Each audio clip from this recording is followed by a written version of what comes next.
போட்டியில் வெற்றி பெற்றவர்களுக்கு சட்டமன்ற உறுப்பினர் வைத்தியநாதன் பரிசுகள் வழங்கி பாராட்டினார். லாஸ்பேட்டை கால்பந்து கிளப் 4வது ஆண்டு 3வது கால்பந்து போட்டியை லாஸ்பேட்டை தாகூர் அரசு கலைக்கல்லூரி மைதானத்தில் நடத்தியது. இதில் பல்வேறு பகுதிகளில் இருந்து கால்பந்தாட்ட வீரர்கள் கலந்து கொண்டு திறமைகளை வெளிப்படுத்தினர்.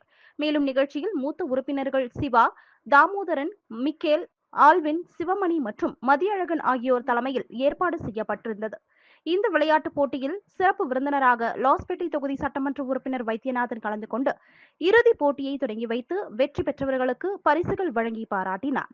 தொடர்ந்து பேசிய சட்டமன்ற உறுப்பினர், இளைஞர்களிடையே நல்ல குணம், தலைமை தத்துவ குணங்கள் மற்றும் உடல் தகுதியை வளர்ப்பதில் விளையாட்டின் முக்கிய தத்துவ விளங்குவதாகவும், எதிர்காலத்தில் திறமைகளை மேம்படுத்தவும், உயர்மட்டங்களை பிரதிநிதி தத்துவப்படுத்தவும் இதுபோன்ற போட்டிகளில் தொடர்ந்து பங்கேற்க வேண்டும் என்று தெரிவித்தார். மேலும் நிகழ்ச்சியில் விளையாட்டு வீரர்கள் உட்பட பலரும் கலந்து கொண்டனர்.